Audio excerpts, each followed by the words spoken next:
ప్రభును రక్షకుడని యేసుక్రీస్తునందు నా యొక్క హృదయపూర్వక వందనాలు తెలియపరుస్తున్నాను. గ్రంథాన్ని చదవటంలో మర్మయుక్తమైన ఒక జ్ఞానాన్ని మీకు తెలియచేయాలని ఆశపడుతున్నాను. చాలా మంది అడుగుతున్న ఒక ప్రశ్న ఏంటంటే, మేము 5 సార్లు, 10 సార్లు, 20, 30 సార్లు చదువుతూ ఉన్నాం. కానీ గ్రంథములో ఈరోజు మీరు బోధించిన సంగతులు మాకు అర్థమైనట్లుగా ఎప్పటి వరకు ఈ సంగతులు మాకు అర్థం కాలేదని చాలా మంది ప్రశ్నిస్తూ ఉంటారు.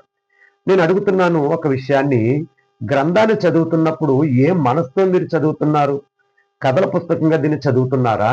లేక దీన్ని గౌరవించి చదువుతున్నారా? భయభక్తులతో చదువుతున్నారా?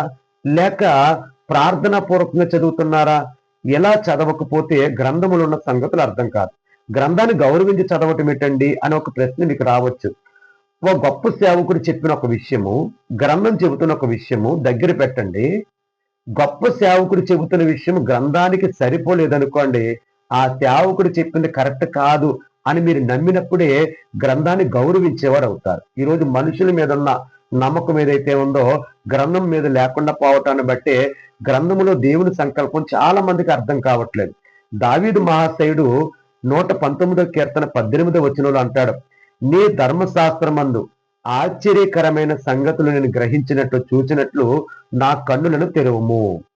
అదే కీర్తన గ్రంథము 25:14 అంటాడు, యెహోవా మర్మము ఆయన యందు భయభక్తులు గల వారికి తెలిసి ఉన్నది, ఆయన తన నిబంధనను వారికి తెలియచేయను. అంటే భయభక్తులు కలిగి ప్రార్థనా పూర్వకంగా విన్నపించే వారికి మాత్రమే గ్రంథములో ఉన్న గొప్ప సంగతులు అర్థమయ్యే అవకాశం ఉంటుంది. యేసుక్రీస్తు ప్రభువారు ఒక సందర్భంలో విత్తనాల గురించి ఉపమానం చెప్పాడు. ఆయన పట్టుకెళుతూ విత్తనాలు త్రోవ పక్కన వేయకూడదు, రాతి నేల మీద వేయకూడదు, ముళ్ళ పొదల్లో వేయకూడదు, మంచి నేలను మాత్రమే వేయాలని ఒక ఉపమానాన్ని యేసుప్రభు చెబితే జన సమూహం అందరూ అనుకున్నారట, ఒక వ్యవసాయదారుడికి సంబంధించిన విషయాలు యేసుప్రభు చెప్పాడు. మనం పట్టుకెళ్లే విత్తనాలు ఏవైతే ఉన్నాయో అవి త్రోవ పక్కన, రాతి నేల మీద, ముళ్ళ పొదల్లోనూ వేయకూడదు, మంచి నేలను మాత్రమే వేయాలహో అంటూ వెళ్ళిపోయారటండి. కానీ యేసుప్రభు శిష్యులు ఆత్మ సంబంధమైన సంగతులు చెప్పేవాడివి, భౌతిక సంబంధమైన సంగతులు చెప్పవు, నువ్వు చెప్పిన వాటిలో ఏదో మర్మం ఉందని వారు ఆసక్తితో వచ్చి యేసుప్రభుని అడుగుతూ ఉన్నారు.